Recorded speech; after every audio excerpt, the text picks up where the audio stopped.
You ever have one of those moments where someone tries to humiliate you publicly, like full-on power move, and it just backfires? Yeah, that was my mother-in-law last Saturday. Let me set the stage. We're standing outside this super fancy Italian restaurant, white tablecloth, waiters in black vests, valet parking, the whole deal. My husband Josh is there, his two sisters, and of course, the queen herself, Susan, my mill. Designer shoes, crocodile handbag, and a personality sharp enough to slice diamonds. This dinner? It was for her birthday. She made that very clear. Like, a month in advance. You'd think we were prepping for the Met Gala the way she talked about it. I show up in a black dress, classy but simple, and she freezes when she sees me. Oh, she says. You weren't actually invited. I laughed because I thought it was a joke. It wasn't. I only reserved enough seats for family, she said. You know, people who actually belong. Josh looked like someone had unplugged his brain. His sisters stared at the ground. No one said a damn word. So I turned around and walked straight past them, right into the restaurant, straight to the host stand. I leaned in and said, "Hi, can you let the owner know that Maddie's here?" The host blinked. Of course. 1 second. My mill's mouth dropped open. Like, full cartoon style. Josh was stammering. Wait, what are you doing? I turned to Susan and smiled. You didn't invite me to your dinner, Susan. That's fine. Then I pointed toward the back of the restaurant. I just invited you to mine. Because what she didn't know, I co-own the damn place. So yeah, I co-own the restaurant. Not that anyone in Josh's family ever bothered to ask what I actually do for a living. As far as Susan was concerned, I was just that girl from the marketing job her son married in a courthouse wedding because I pressured him. Let's back up a bit. I'm Maddie, 32. Been married to Josh for 5 years. We met when we were both working in downtown Charleston, me in digital strategy, him in finance. When I left the agency world, I didn't tell many people. Why?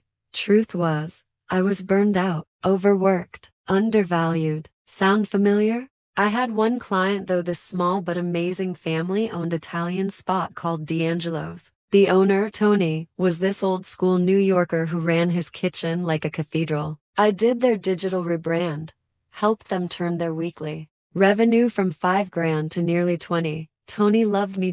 So when he told me he was thinking about selling 40% of the business to retire halfway, I asked how much. He laughed. Thought I was joking. I wired the money in under a week, thanks to some savings, a small inheritance from my dad, and a very silent LLC I'd set up when I left my job. It was mine. Quietly. No press release. No ribbon cutting. Just signed paperwork. My name on the back-end books, and a key card that only I used after hours. Tony stayed on to help, but I handled the branding, partnerships, and back-end. I didn't tell Josh right away. Not because I was hiding it, I just wanted to build it first. When I did finally tell him, he was shocked, but proud. He promised not to say anything to his family. Let's keep it ours for a while, I said. They wouldn't understand, because Susan, she would have turned it into a competition. She hated that I worked. She hated that I kept my own last name. She even tried to get us to sign a prenup after the wedding. Yeah, don't ask.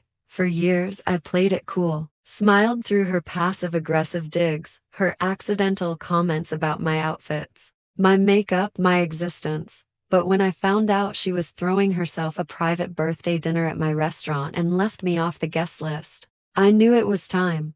I didn't tell anyone. I simply told my general manager to reserve one table at the back corner, facing the main floor. I'd be coming in late, alone. I didn't plan the confrontation. But when she tried to cut me out in front of the whole family, I didn't flinch. I walked in, let the host notify Tony's nephew who still manages the floor, and took my seat with a glass of red waiting for me. When I looked up, Susan was still standing at the front with her mouth half open, like someone had paused her remote.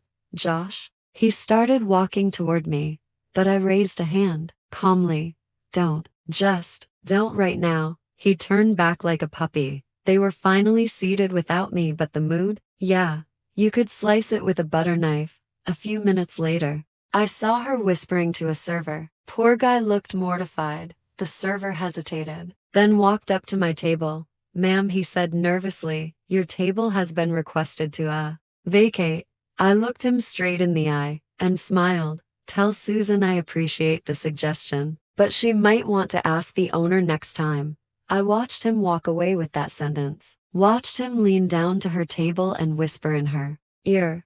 She snapped her head toward me so fast I thought she'd get whiplash, but I was already lifting my wine glass. "Cheers, Susan." So the night didn't end quietly. Word got around fast. Josh's sisters were texting him nonstop. His mom? She was fuming. Next morning, my phone exploded. "Why'd you do that?" Josh asked, trying to keep his voice steady but failing. "I didn't do anything," I said. "I just showed up." He looked conflicted. "Mom's mad, and so are my sisters. They think you embarrassed her." "Good," I replied. Maybe it's time they felt a little embarrassed. Turns out, Susan had no idea I owned the place until after I sat down. She tried calling me later. I let it go too. Voicemail.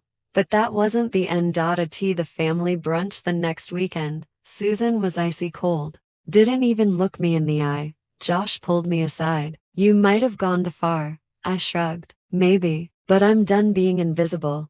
That night, the restaurant's phone rang. It was Susan. She asked for a private meeting. Curious, I agreed. We met after hours. Just the two of us. She looked different, vulnerable, not the queen bee. "I underestimated you," she said. "I wasn't hiding," I replied. "I was building." She sighed. "Maybe I was wrong about you."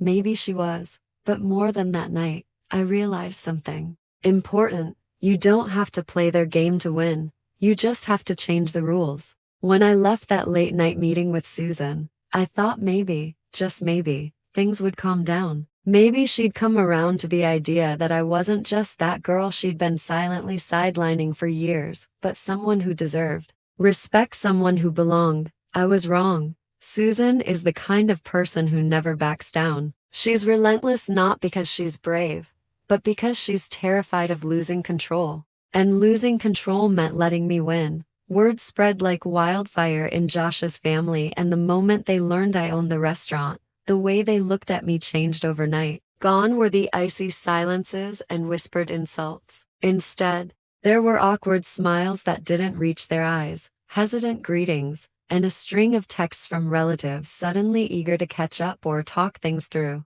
Josh tried to be the peacemaker. He told me, "They're confused, Maddie. They don't know how to act around you now." But the truth was obvious. They were scared. Scared of a woman who dared to carve her own space, who refused to be invisible. That tension hovered over every family event like a thick fog. Some days, it felt exhausting. The weight of judgment, the constant reminders that I was the outsider, even though I had a stake in everything they cared about. At times, I questioned if it was worth it. The emotional toll was real, but I kept reminding myself why I fought this fight. It wasn't about proving Susan wrong. It was about proving to myself that I was worthy, that I wasn't defined by their narrow ideas of family, marriage, or success. And then, just when I thought I could finally breathe, the real challenge hit. A week after that unforgettable dinner, the restaurant was slapped with a surprise health inspection, and it was no coincidence. Someone tipped off the inspectors. Someone who wanted to sabotage everything I'd built. Guess who? Susan. Her petty revenge took the form of a call to the city health department, masked as a concern for public health. When the inspectors arrived, they found what they were looking for: minor violations here and there, outdated labels, a small temperature inconsistency in the walk-in fridge, a cracked tile on the kitchen floor. Nothing dangerous, nothing catastrophic, but enough to justify a temporary closure. It was a blow, one that rocked my carefully nurtured reputation. Reservations were canceled. Staff morale plummeted. Yelp reviews suddenly mentioned the health scare, and social media buzzed with rumors. It was humiliating, the kind of public embarrassment that feels like a personal attack. Exactly what Susan intended. But here's where the story takes a turn, because I had planned for this months ago, anticipating possible retaliation. I quietly launched a full overhaul of the restaurant's kitchen and operations. I hired a top-notch kitchen consultant. We installed brand new equipment. Staff underwent rigorous retraining, covering everything from food safety to customer service. We fixed every little detail from floor tiles to freezer seals. Everything was brought up to code and then some. So when the inspectors came back for their follow-up visit, the result was a glowing report. No violations. No concerns. We passed with flying colors. Susan's attempt to sabotage me failed spectacularly. Word spread again, this time about our clean bill of health and the improvements we'd made. Customers returned. The local food bloggers even featured us in a positive light. I received calls from loyal patrons expressing support. And then, finally, Josh confronted his mother. "Mom," he said firmly, "you crossed a line. This isn't about family anymore, it's personal. And it's hurting everyone." Susan was silent. For the first time, I saw a flicker of uncertainty in her eyes. Josh looked at me and apologized. "I'm sorry for all the crap you've had to endure. You didn't deserve any of it."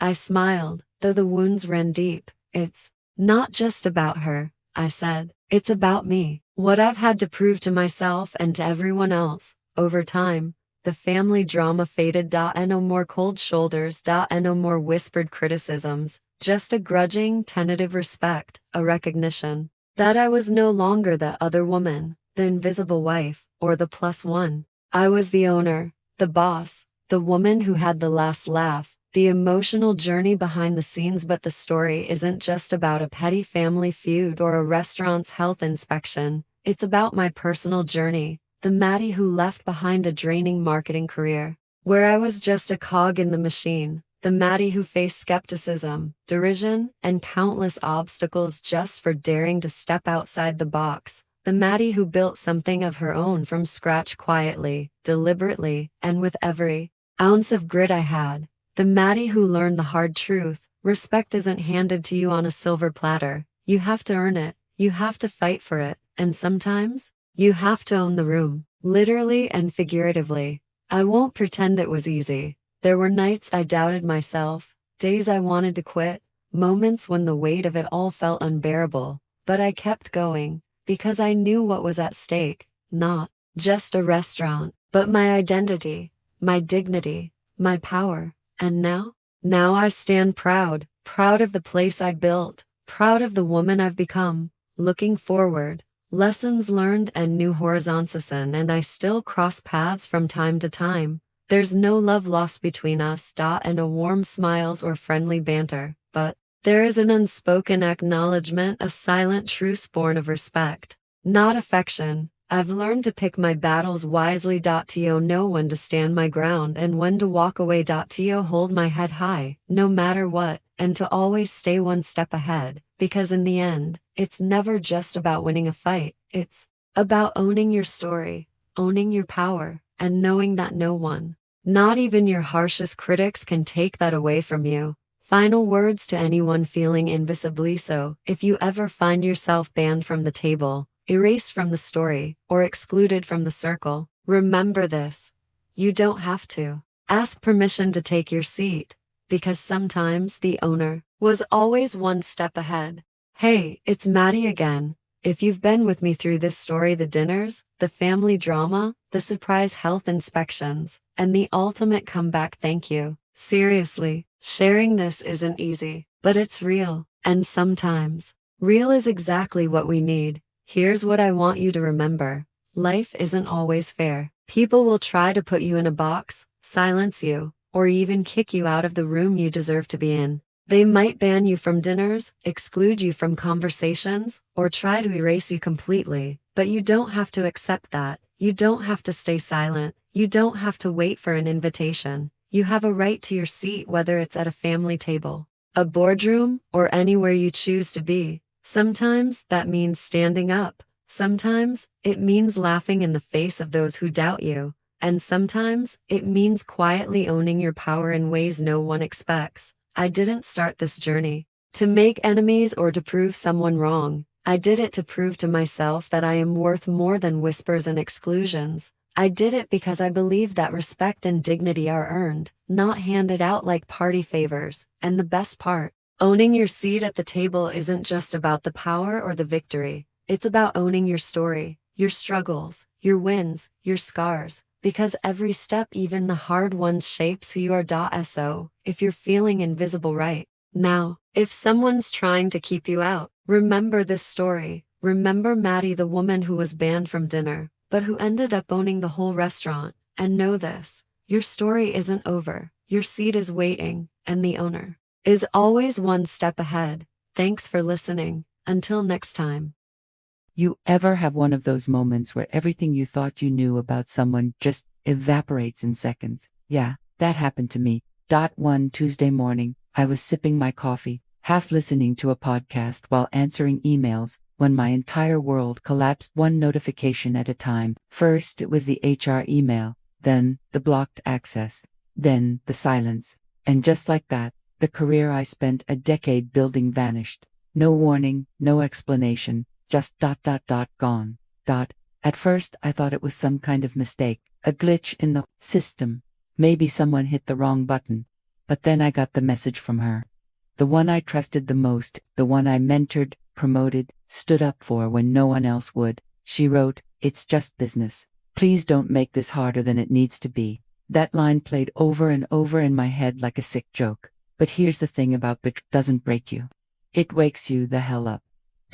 I spent years playing by the rules, being polite, letting things slide, believing that hard work would speak for itself. Not anymore.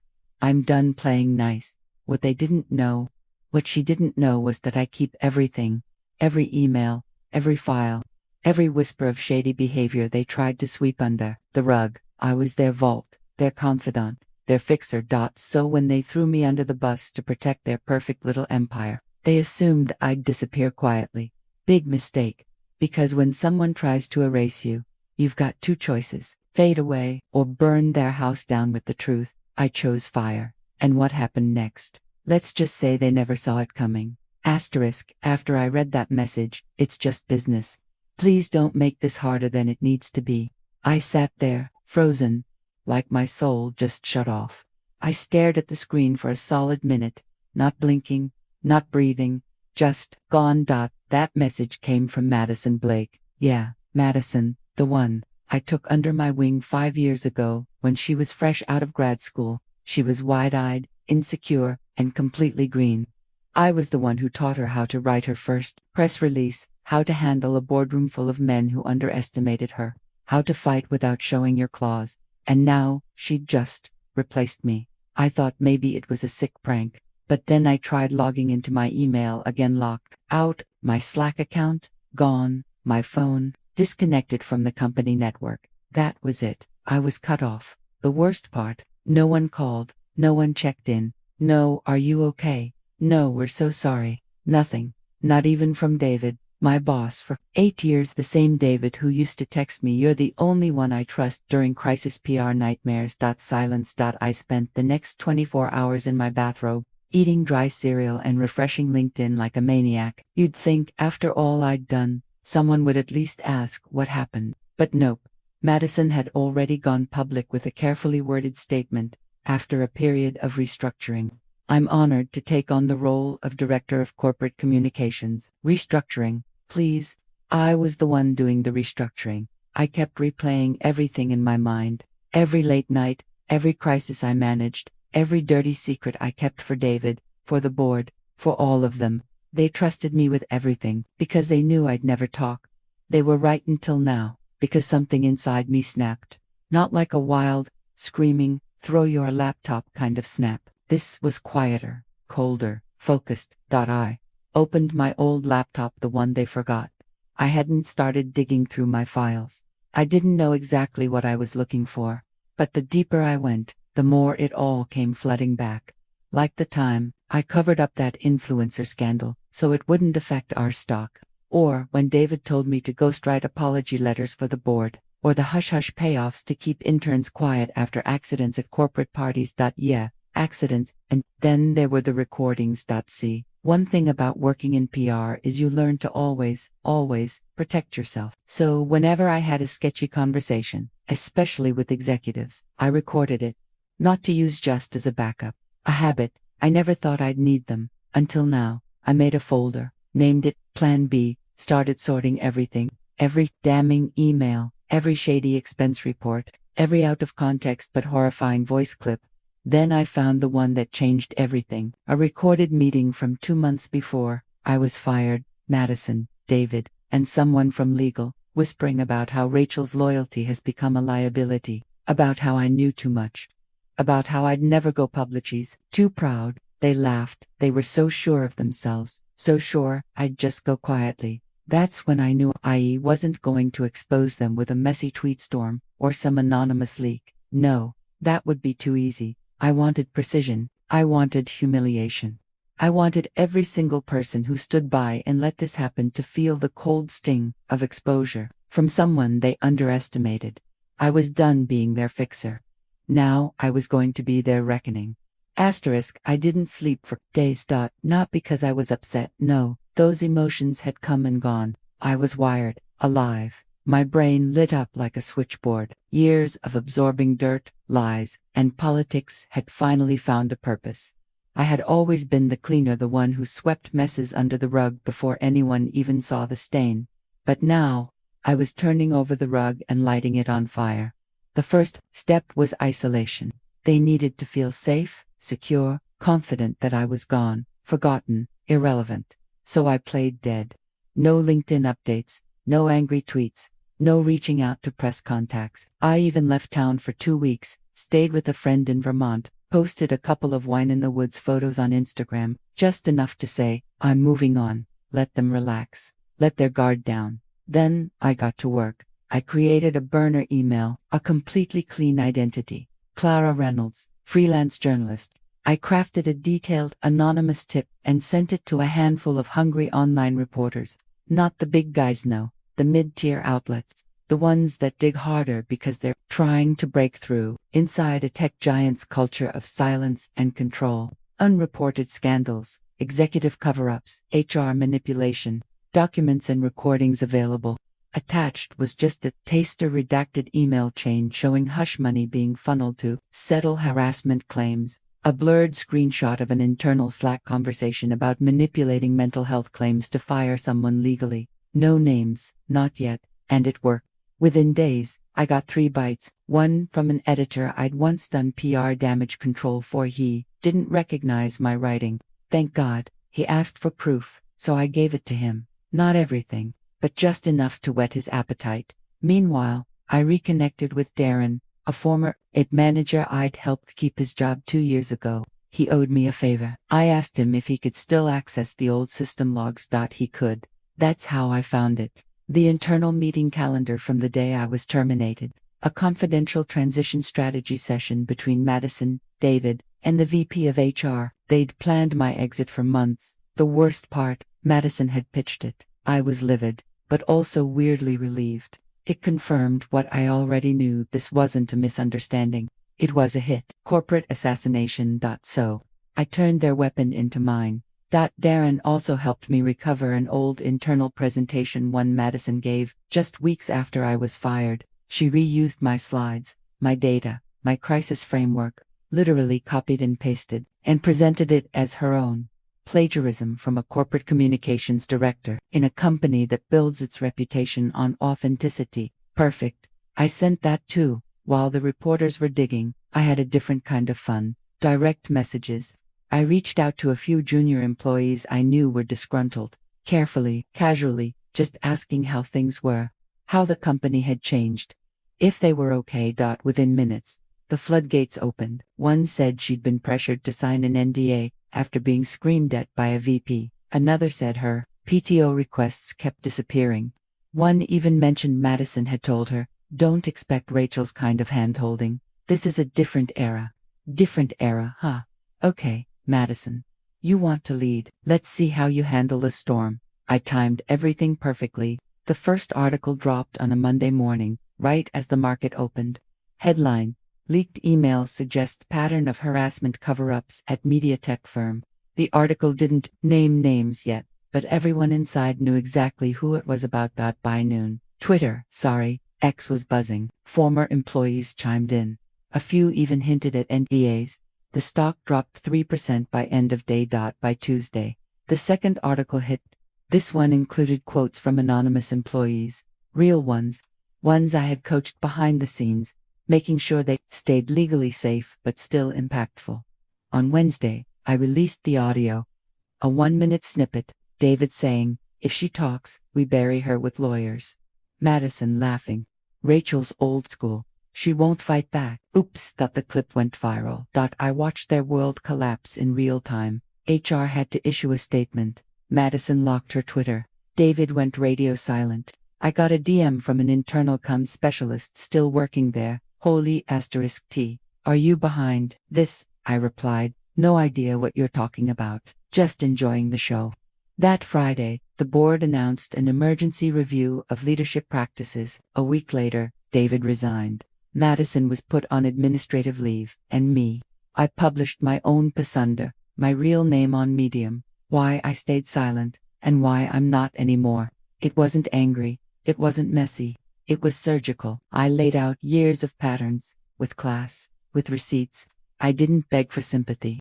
I demanded accountability. It exploded.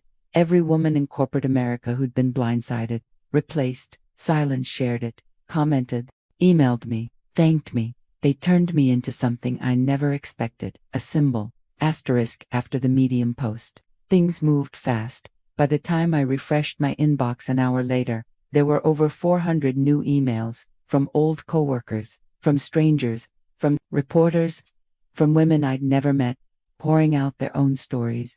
Some were still in the thick of it, fired for attitude problems, passed over for promotions after having kids, pushed aside by shiny new hires with shinier smiles. Wasn't just a PR casualty anymore. I was a freaking avalanche. Madison tried to clap back. She posted a shaky, overly formal video statement on LinkedIn, reading off a teleprompter, like a hostage, saying she was heartbroken by the mischaracterizations and deeply committed to a culture of transparency.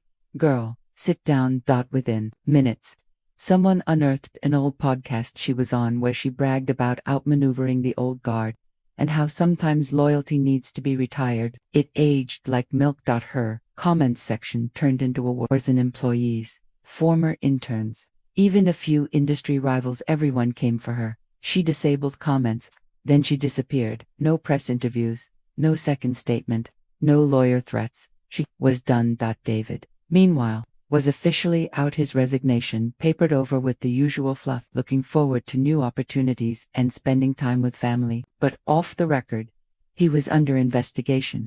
Turns out, someone from finance had passed along a little spreadsheet I never even knew existed, questionable expenses, undocumented bonuses, and something about a golf trip in the Caymans paid for with company funds. Oops.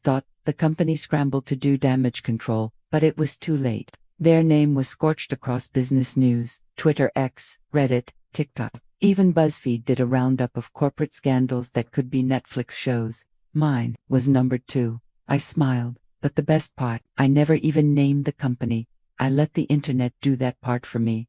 By week 3, I had interview offers from 3 national news outlets, 6 podcasts, and a documentary pitch from an indie filmmaker in LA. I turned down most of them, not because I wasn't tempted. Trust me, every part of me wanted to stand in front of a camera and say, "Told you so." But that wasn't why I did any of this. I didn't burn it all down for fame. I did it because silence protects predators. And I was done being quiet. But I did say yes to one interview, a long-form podcast with a woman I respected, someone who knew how to ask real questions, not just play for clicks. We recorded in her tiny studio in Brooklyn. No makeup team, no lights, just 2 women, 2 mics, and a story that was finally ready to be told.